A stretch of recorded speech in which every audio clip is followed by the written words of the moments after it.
Eu estou aqui em cima do Monte Carmelo, de costas para uma das muitas igrejas construídas no intuito de identificar o local exato onde Elias realizou aquele famoso sacrifício nos tempos de Acabe e Jezabel. Na verdade, é quase impossível determinar o local exato porque o Monte Carmelo é muito extenso. Mas eu escolhi este local porque daqui você poderá ter uma visão muito bonita, alguns ângulos espetaculares de uma das principais cidades de Israel. Eu estou falando da cidade de Haifa. É a terceira cidade do país. Aqui é o centro tecnológico de Israel. É uma cidade muito rica e também muito bonita. E de um dos lados está o mar Mediterrâneo. Agora, eu não estou interessado em falar para você sobre Haifa. Eu quero falar sobre o que aconteceu naquele dia quando Elias reuniu no Monte Carmelo todos os profetas de Baal e também os profetas do poste ídolo. Eles haviam conduzido o povo de Deus para muito longe de Deus. E então Elias chamou a atenção do povo para se voltar para Deus. Mas Elias usou uma maneira assim muito forte. E é sobre isso que eu quero falar com você.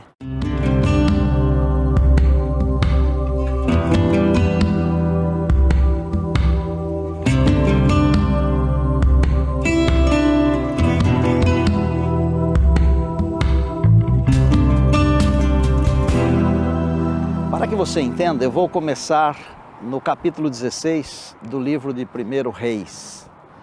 Casamento de Acabe com Jezabel. Jezabel era filha de um rei sidônio e Acabe, além de adorar Baal, ele fez pior do que isso. Ele trouxe para Samaria, para Israel, e construiu altares a Baal. E Jezabel tinha diversos profetas que serviam ao poste ídolo de madeira. E um dia Elias, vendo toda aquela diferença e a distância que o povo de Israel estava de Deus, Elias disse que Deus fecharia os céus e não mandaria chuva. E segundo Tiago, no capítulo 5, passou um período de 3 anos e meio sem chover. Um dia Deus falou com Elias e disse, vá falar com Acabe, e Elias obedeceu e foi. Elias disse que Acabe deveria reunir todo Israel no Monte Carmelo. E ele faria um desafio espiritual. Se o Deus verdadeiro era Baal, o poste ídolo, o povo deveria servir Baal, o poste ídolo. Mas se o Deus verdadeiro é o Deus do céu, o povo deveria servir o Deus do céu. Elias já havia feito algumas coisas impressionantes. Por exemplo, pelo poder de Deus, ele havia feito se estender por muito o azeite da viúva. Ele depois ressuscitou o filho da viúva de Sarepta. E mais, Elias era um homem poderoso no Senhor, mas a Bíblia diz que ele também era um homem como nós, que tinha as mesmas paixões. Foi até Acabe e disse, reúna todo o povo, e Acabe fez isto. E subiram junto com Elias nada menos do que 450 profetas de Baal e mais 400 profetas do poste ídolo de madeira, todos. Elias mandou que preparassem 2 novilhos, um para cada sacrifício. Permitiu que primeiro os adoradores de Baal e do poste ídolo oferecessem o seu sacrifício, e ele, Elias, ficaria para depois. Só que eles não poderiam levar fogo. Os deuses teriam que mandar fogo para os adoradores de Baal e do poste ídolo, e o Deus do céu teria que mandar fogo para Elias. E então, primeiro, os adoradores de Baal e do poste ídolo começaram o seu sacrifício e clamavam aos seus deuses, e eles não respondiam. Eles se cortaram todos, sangraram, mas os deuses não respondiam. Ao meio-dia, diz a Bíblia, que Elias começou a brincar com eles. E disse, olha, vocês devem gritar um pouco mais, porque talvez os deuses de vocês saíram para passear ou então estão tirando uma soneca. Gritem, porque de repente eles vão responder, mas eles não responderam. Porque os deuses de pedra, de madeira, de ouro ou de qualquer outra coisa, eles não respondem. Só o Deus do céu responde. E então, depois do meio-dia, chegou a vez de Elias. Elias não gritou, não se cortou, apenas falou com o Deus do céu, pedindo que Deus se mostrasse. e Deus se mostrou. Antes de Elias fazer a sua oração, ele fez uma coisa para impressionar mais ainda a mente do povo de Israel. Ele mandou que se cavassem uns buracos ao redor do altar e pegou umas medidas grandes de água e mandou que essas medidas fossem enchidas várias vezes e derramou sobre o altar, de tal maneira que molhou não apenas o novilho, mas também a lenha, as pedras, e encheu os regos ao redor do altar.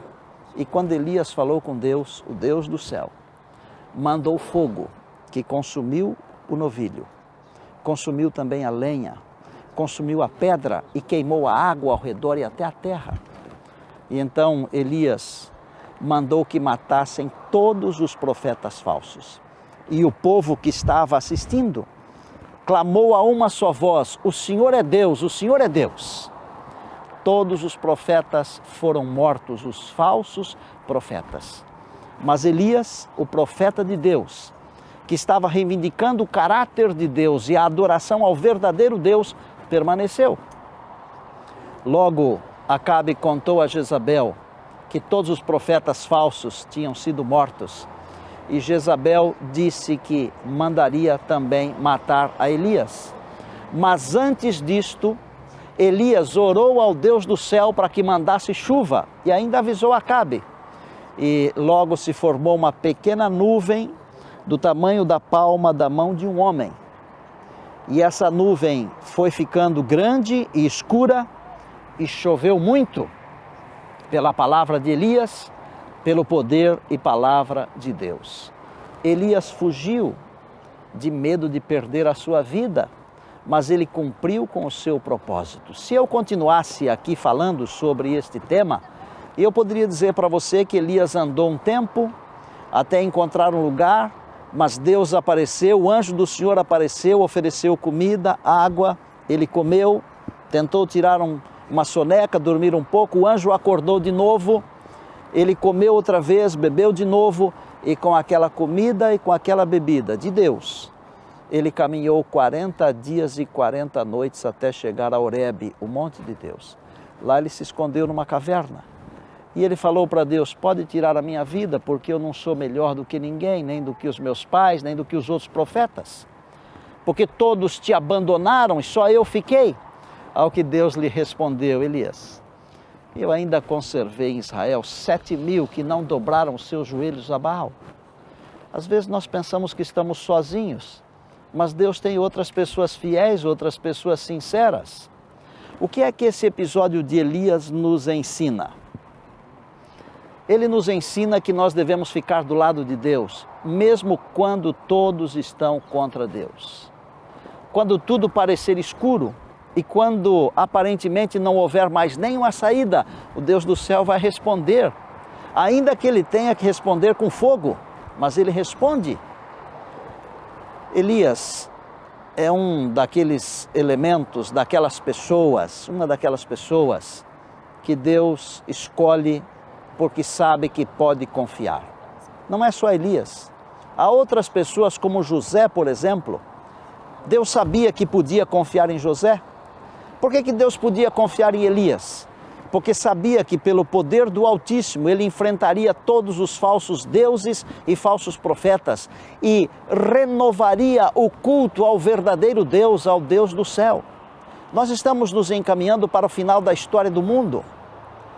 Em algum momento da história deste mundo, Deus suscitará profetas verdadeiros, pessoas sinceras e fiéis, que vão convidar o povo a se voltar para a adoração do verdadeiro Deus. Hoje o mundo está adorando não o verdadeiro Deus. O mundo hoje adora muitas coisas, mas o Deus do céu precisa ser adorado. O seu caráter tem que ser apresentado às pessoas. E quando tudo aqui terminar, quem é que vai com Deus para a eternidade? Aqueles que o adoraram em espírito e em verdade. Elias já foi. O Carmelo é uma realidade, é história. E nos nossos dias, quais serão os Elias de hoje? Você terá coragem de ficar sozinho do lado de Deus quando todos estiverem contra Deus? Quando tudo estiver difícil, você terá coragem de segurar a mão de Deus e dizer: eu sou do Senhor?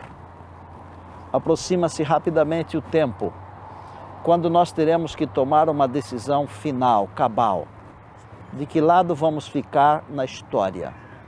Vamos ficar do lado de Deus ou vamos ficar contra Deus? Lembre-se que aqueles que ficam do lado de Deus, eles poderão até ter provações e sofrimentos, mas eles serão vencedores, eles serão vitoriosos. E aqueles que ficam contra Deus, embora aparentemente para eles esteja tudo bem, finalmente eles serão destruídos por completo, como foram destruídos os falsos profetas nos dias de Elias, aqui em cima do Carmelo. Muito em breve, o Senhor Jesus vai restabelecer o culto verdadeiro ao nosso Deus. Ele quer contar com você. E eu quero convidar você para ficar do lado de Deus. Deus terá um povo. A Bíblia chama esse povo de o remanescente de Deus. É um povo que guarda os mandamentos de Deus. É um povo que sustenta a fé do Senhor Jesus. Eu quero convidar você para fazer parte deste povo agora. E enquanto você está aí pensando nisso, em algum lugar desse planeta, e eu estarei orando para que Deus faça você tomar a decisão certa. E sabe qual é a decisão certa? A decisão certa é do lado de Deus. Vamos juntos, do lado de Deus. Deus nos tornará vencedores e nós apresentaremos ao Senhor um culto verdadeiro. Não apenas nesta vida, não apenas neste mundo, mas depois continuaremos cultuando o nosso Deus na eternidade.